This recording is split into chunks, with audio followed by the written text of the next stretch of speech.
Génesis, ayer y hoy, aprendiendo del pasado. Génesis, ayer y hoy. Hola, buenos días. Aquellos que ejercemos el periodismo disfrutamos de un derecho constitucional. Se llama secreto profesional. Nadie, ni siquiera la justicia, nos puede obligar a revelar nuestras fuentes de información. Sin embargo, jugando con esta opción que supuestamente se legisla para que se maneje la libertad de prensa, se hace una exposición constante y permanente de quienes trabajan para determinadas tendencias, sabiendo que están haciéndolo deslealmente, no por defensa de un ideal que es justificable, sino porque están haciendo el ejercicio de la profesión al mejor postor. El propio Milei los llama los ensobrados porque él sabe, porque lo hizo así, con plata de Urnequian, de comprar voluntades para que lo instalaran. Entonces, cuando nos detenemos en el análisis de esa ventaja constitucional que tenemos los periodistas, también tenemos que saber que, amparados en ese derecho constitucional, se ejercen violaciones constantes y permanentes a la ética. Y aparecen, al mejor postor, los que trabajan para un sector o para el otro. Se puede hacer por ideología, lo que más allá de ser aceptado o no, justificable o no, tiene una explicación. Se puede hacer por conveniencia personal, se achica el margen de respeto, o se puede hacer por mercenario y entonces se entra en un terreno repudiable. Venderse para escribir, hablar o mostrar en cámara lo que haga a la situación de la una trascendencia de un hecho que se cuenta según de quién se está cobrando. Y aquí entramos en el tema ético y tenemos que remontarnos a Perón cuando, como secretario de Prensa y Difusión, en un momento determinado se cruza el entonces representante de esa idea, que era Paul, en su gobierno, y le pide que le cuente cómo fue lo del estatuto profesional. Y entonces Perón le dice que primero hizo el estatuto del peón de campo y lo segundo que hizo fue el estatuto profesional del periodista para cuidar la libertad de expresión, pero también para que se sienta protegido y no revele sus fuentes. Ahora, en la Argentina, ¿hay libertad de prensa? No. Hay libertad de empresa, aquí y en cualquier parte del mundo. La libertad de prensa no existe. Existe la libertad de empresa. El que trabaja para una empresa periodística sigue una norma y una línea editorial que marcan los dueños de ese empleo, y ahí tiene que trabajar y para ahí tiene que servir. Existe, como hacemos nosotros, la posibilidad del periodismo independiente. Es muy difícil transitarlo, es muy complejo vivir de él y se hace menester encontrar la forma para poderlo resolver. En este caso, en el personal, encontramos que teníamos que refugiarnos en la pauta que pueden dar ¿quién? Los que representan a los trabajadores, los sindicatos. ¿Por qué? Y porque se supone que es una organización en defensa de derechos laborales y uno de esos derechos, el que tenemos los periodistas, es lo segundo que el secretario de Trabajo y Previsión, en su momento de desarrollo político, Juan Perón, estableció. Primero, el Estatuto del Peón de Campo y el segundo, el Estatuto Profesional del Periodista.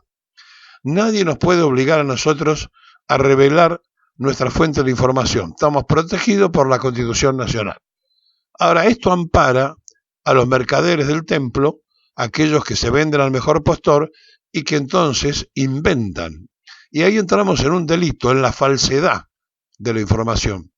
Pero como no se le puede pedir la fuente, se tiene que aceptar y tomar como que es una opción de ejercicio de libertad de prensa. No existe la libertad de prensa, existe la libertad de empresa. Nadie puede trabajar en contra del patrón, ni nadie puede publicar, difundir o hablar en contra del empleador. Y frente a esta situación, nos encontramos ante un debate constante y permanente. ¿Qué consume la sociedad y qué se le informa a la sociedad? En la Argentina, uno de los detalles centrales tenemos que ponerlo en el grupo que más evolucionó en este manejo, y es el Grupo Clarín. Y su fundador, Noble, tiene ya pruebas en la propia historia argentina, participó de reuniones nazi en el Luna Park y terminó después siendo el principal tomador de empleos comunistas cuando hizo el acuerdo con Frigerio. Es decir, cuando entró en el negocio empresario, se olvidó de su posición nazi, me refiero a Noble, el fundador del grupo, y allí, con la llegada de algunos integrantes del Partido Comunista que llegaban en el acuerdo con Frigerio, entre los que apareció que es el actual máximo exponente del grupo. Entonces, ¿qué es el principal hacedor de noticias de la Argentina? Que maneja TN, que maneja agencias, que maneja diarios del interior. Bueno, es una conjunción del fundador, que era nazi, con gente del Partido Comunista. O sea, no privilegiaron la ideología, sino los intereses personales y comerciales. Ahora, ¿dónde estamos en la prensa de hoy?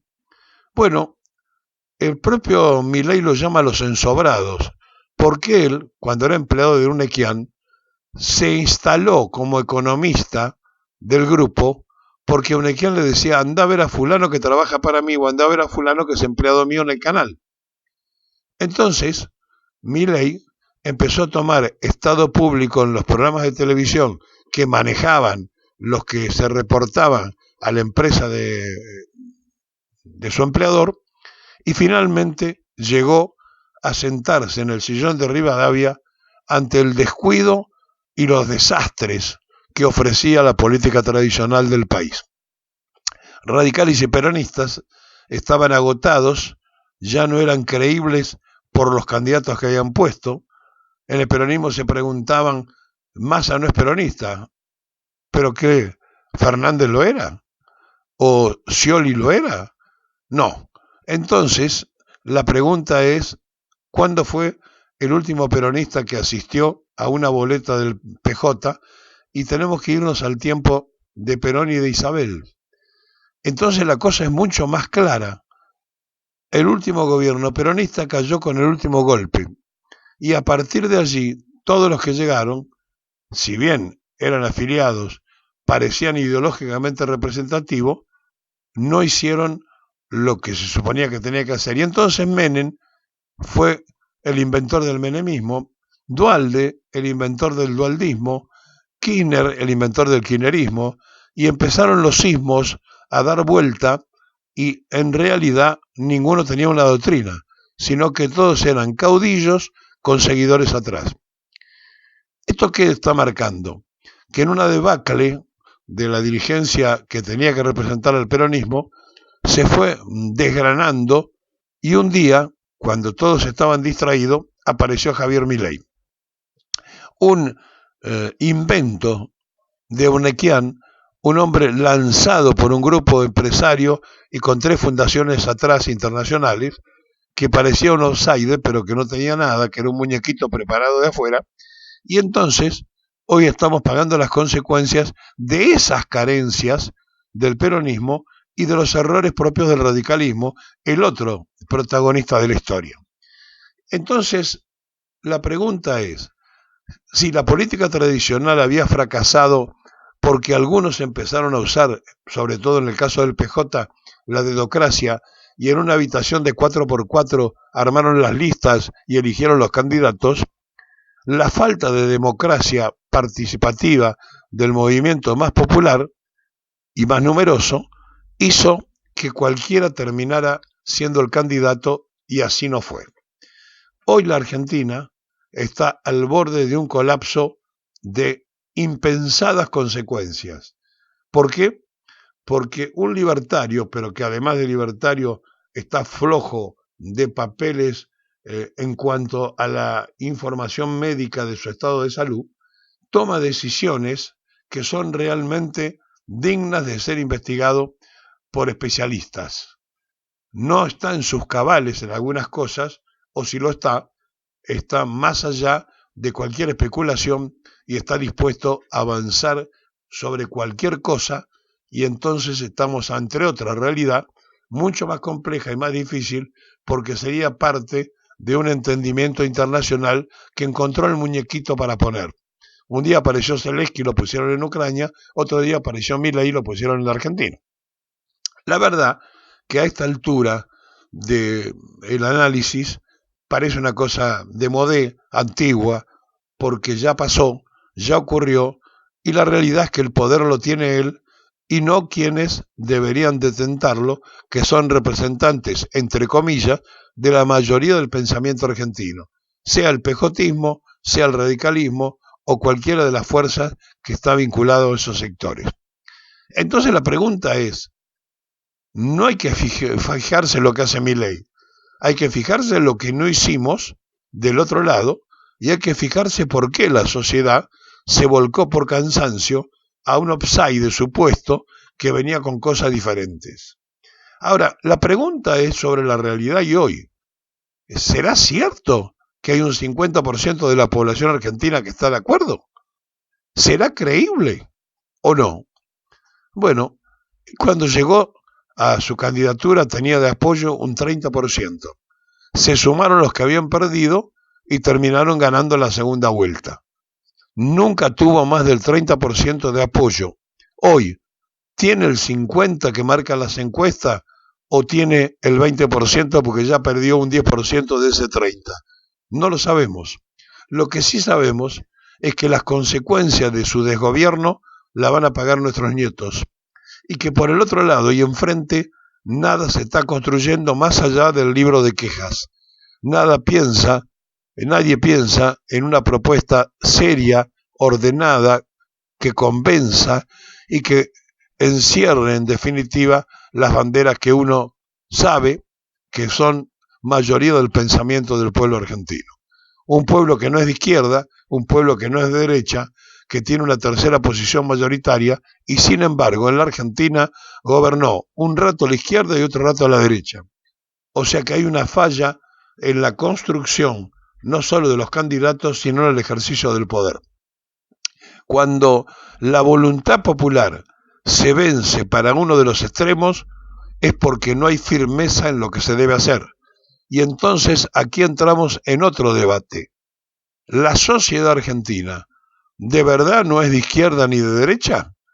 ¿O ya entró en un juego de ser conducidos los de la tercera posición ideológica por la izquierda y los de la derecha conservadora, un poco más nacionales que los liberales, por el liberalismo anárquico?